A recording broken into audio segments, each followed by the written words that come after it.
Just a second. Just share your screen.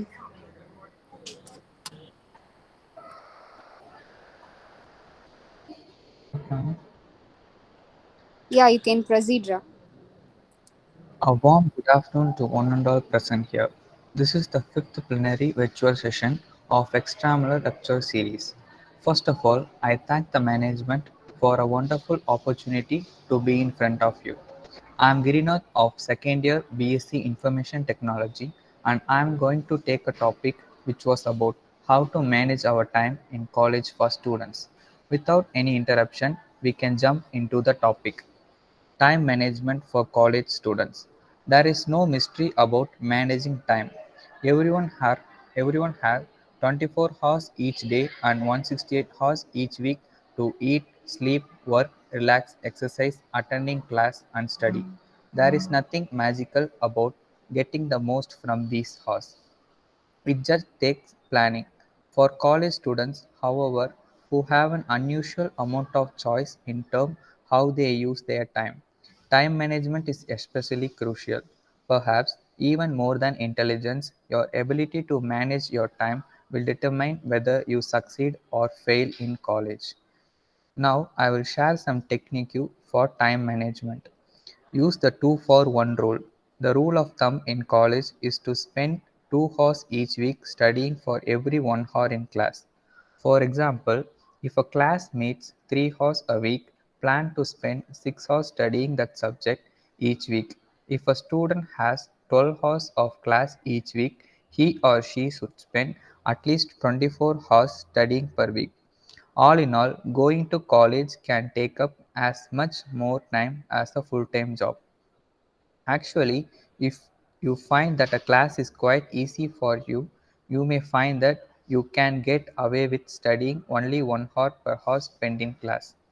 But conveniently, if you find that the class is difficult, you may need to spend more time, 2 hours per hour spent in class. At any rate, the 2 for 1 guideline is a good way to begin to approach time management for college. It will at least give you a rough idea of how much time you need to set aside to study. In the first few sessions of your class, you can also ask the teacher about how much time he or she thinks will be needed for out of class study. Then stay at least 1 day ahead. Unlike high school teachers, most college instructors will provide you with a syllabus telling you what your reading and assignments are going to be advanced. This gives you the opportunity to always stay at least 1 day ahead of your schoolworks. This not only helps you to time management, but it also makes it much easier to understand and gain from lectures because you will have more familiarity with the subjects being discussed before you go into the classroom. Also, you will have experience in which assignments turned out to take more than you expected. So, if you are already ahead, you will be prepared when this happens. Then, don't let yourself get behind. As noted above, some things will take longer than you expected.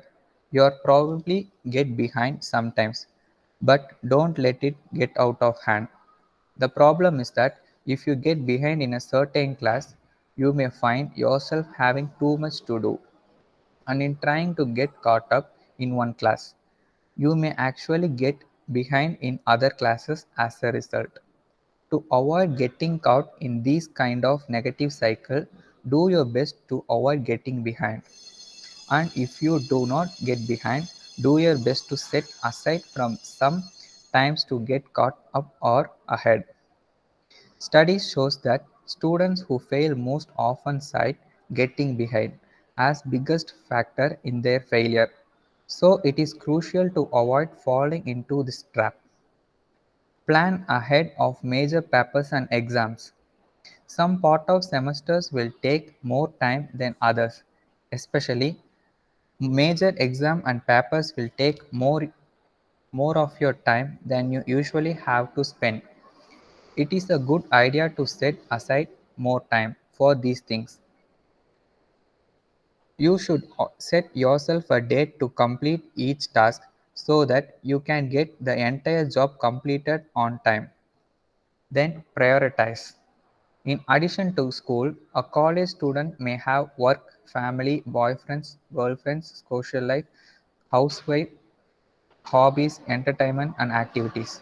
Obviously, some of these things cannot be ignored, but you do to have to remember why you started going to college in the first place, to get an education. It is quite possible that with good time management, you will be able to fit everything in, but you may well have to prioritize. If, for example, watching 2 hours of TV every night makes you unable to work and keep up with your homework, then you may have to decide that TVs being non-essential will have to be cut back so that you will have time to get caught up. Then make a schedule. As mentioned above, you have 168 hours each week. This gives you time to do a lot of things. But only if you use your time efficiently, making a schedule can really help you prioritize and give yourself enough time to do your school works or college works. If you schedule yourself enough time to do the more essential things like sleeping, eating, studying, and taking care of important errands, you may find that you still have plenty of time for entertainment and friends. Then don't overdo your scheduling. You have to be realistic about your time planning. If you make possible demands on yourself, or if you don't give yourself enough time to get proper sleep or nutrition, you may do more harm than good. It is better to schedule more time for a particular task and actually follow through than it is overscheduling yourself. Get a calendar or a personal organizer and use it. This is a technique that many people find useful because it allows you to organize your time clearly. If you are written down that you have to do a certain things at a certain time, even if this is not something you absolutely have to do, having it written down can make it easier for you to enforce your own schedule of yourself. Stick to do your schedule. Having a schedule does not mean anything unless you can enforce it on yourself. You can have to learn to develop a certain amount of willpower so that you will be able to make your schedule stick. Then be prepared to be flexible. You must also be prepared to be flexible because things will come up with will force you to deviate from your plan. Leaving some extra free time on your schedule can help you make up for lost time if something else comes up. Then use your best time. Different people perform better at different times of a day. Many people performs well in morning but others don't. Some people are tired and distracted in the evening but others are most awake and capable of efficient study at evening or night. If you understand what is your best time is, you may be able to schedule you study during times when your brain is working at the best. Learn to say no. One of the good things about college is that it is often a lot of opportunities for social interaction with the other peoples. However, you do have to watch your time. If you cannot say no to invitations, you may find yourself not having enough to study. If your friends care about you, they should understand if you say, sorry, I can't go out tonight because I have got to finish my paper. Hanging a do not disturb sign outside of your door may be also effective. Reward yourself after studying instead of getting caught in avoidance behavior. Putting off study for leisure activities can make you feel guilty and make those activities harder to reward yourself after studying instead of getting caught in avoidance behavior. Putting off study for leisure activities can make you feel guilty and make those activities harder to reward yourself after studying instead of getting caught in avoidance behavior. allow you to enjoy your relaxation knowing that you are caught up with your studies. Then the importance of time management is note taking and listening. You may feel that you are not good at taking notes and listening in class. Here's some good news. Listening and note taking are skills that can be practiced and improved. Since you will have to do a lot of listening and note taking in college, it is very worthwhile to try to improve these skills. Then I will share some mechanical tips on taking notes. Tip number 1. Keep all your notes for various classes clearly organized in a separate notebook or section of a notebook. Doing this will help keep your notes well organized and easy to find. The second tip is always write the name and the date of a class when you are taking notes.